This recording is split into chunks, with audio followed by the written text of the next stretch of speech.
પ્રભુ ઈસુના મૂલ્યવાન ગૌરવી નામમાં આજની સવારની પ્રેમી સલામ. જય મસીહ કી, પ્રેઝ ધ લોર્ડ, હાલેલુયા. પ્રભુનો આપણે આભાર માનીએ છીએ કે પ્રભુએ આપણને એના માર્ગમાં ચાલવાના માટે અજવાળું આપ્યું છે આત્મિક જીવનનું, અને એટલા માટે આપણે હરીફરી શકીએ, ચાલી શકીએ. એટલા માટે ભૌતિક અજવાળું જગતનું તો છે જ, કે જેમાં આપણે દરરોજ ચાલીએ, કામ કરીએ, અને અજવાળા વગર આપણને ચાલે નહીં.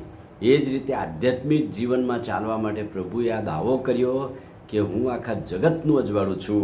એટલે ત્યાં ધાર્મિક દાવો છે કે અંધકારમાં શેતાનને શેતાની વાનાઓમાંથી બહાર આવીને ઈસુ જે અજવાળું છે એના માર્ગમાં ચાલવાનું. યોહાનની સુવાર્તા 8મો અધ્યાય 12મું વચન, હું જગતનો પ્રકાશ છું, હું જગતનું અજવાળું છું. અને દાવો એ સમયે કર્યો હતો કે ટાઈમે યહૂદીઓનું પર્વ ચાલી રહેલું, અને ત્યાં યહૂદીઓના પર્વ વખતે મંદિરના આંગણામાં દીવા પ્રગટાવવામાં આવેલા હતા.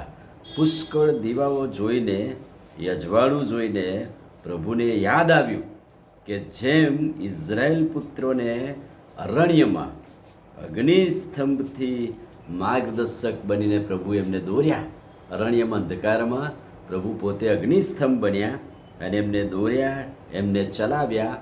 એ વાત યાદ કરાવીને પ્રભુ ઈસુ ખ્રિસ્ત પોતે દાવો કરીને કહે છે કે અત્યારે આ જગતને વિશ્વ જે અંધકારથી ભરેલું છે એમાં ચાલવા માટે મારા પ્રકાશમાં, મારા અજવાળામાં આવો. હું જગતનું અજવાળું છું. પ્રભુ યાદ દેવડાવે છે કે જગતને દુનિયામાં એવી અરણ્ય જેવી પરિસ્થિતિમાં પ્રભુ આપણને દોરે છે, અને પ્રભુ આપણા માર્ગદર્શક બને છે, દીવા સમાન, અજવાળા સમાન બને છે. હું જગતનું અજવાળું છું. અને પ્રકાશમાં ચાલવા માટે શૈતાનની સામે પડકાર આપીને એક બચાવ માટે પ્રભુ આ વચન કહે છે. ઈસુને અનુસરવાથી, તેમના પર વિશ્વાસ કર્યાથી, તેમના માર્ગમાં ચાલવાથી આપણે હંમેશા પ્રકાશમાં જ ચાલીએ છીએ, અંધકારમાં નહીં પણ અજવાળામાં ચાલીએ છીએ. જીવનનો પ્રકાશ સત્ય માર્ગ પર ચાલવાનો ઉલ્લેખ કરે છે. એટલે કે પ્રભુ કહે છે કે હું જગતનું અજવાળું છું, ત્યારે ચેલેન્જ આપે છે અને બતાવે છે કે સત્યનો માર્ગ મારી પાસે છે, અને સત્યના માર્ગમાં ચાલવા માટે પ્રભુ પ્રકાશ કે અજવાળું આપે છે.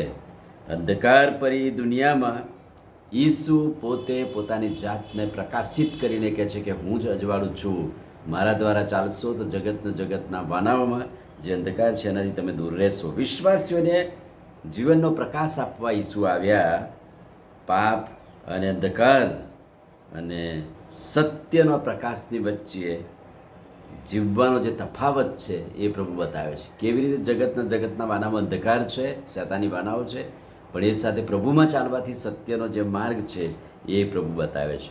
આપણે કેવી રીતે જીવનનો પ્રકાશ બની શકીએ? કારણ કે પ્રભુ કહે છે માથેની સુવાર્તાની અંદર કે હવે તમે જગતનું અજવાળું છો. હું પ્રકાશ બન્યો, હું અજવાળું બન્યો, તમે અજવાળામાં આવ્યા, અજવાળાના દીકરા દીકરીઓ બન્યા. હવે હું તમને જગતમાં જ્યોતિઓ સમાન, અજવાળા સમાન મોકલું છું. તો કેવી રીતે દરરોજના જીવનમાં આપણે એ પ્રકાશ બીજાને આપી શકીએ? પહેલી વાત, પ્રભુના વચનોનું મનન કરી દિવસની શરૂઆત કરો. પ્રભુ જ અજવાળું ને પ્રકાશ છે. પથદર્શક કોણ છે? દેવનું વચન. અને દેવના વચનથી શરૂઆત કરો. વધુ પ્રભુની નજીક આવો, અને તે તમારી પાસે આવીને પ્રભુ તમને અજવાળામાં ચલાવશે. તમારા પડોશીને, લાગતા વળગતા લોકોને તમારો પ્રકાશ આપી એમને પ્રેમ કરો. તમારા સંપર્કમાં આવતા લોકો માટે પ્રાર્થના કરો.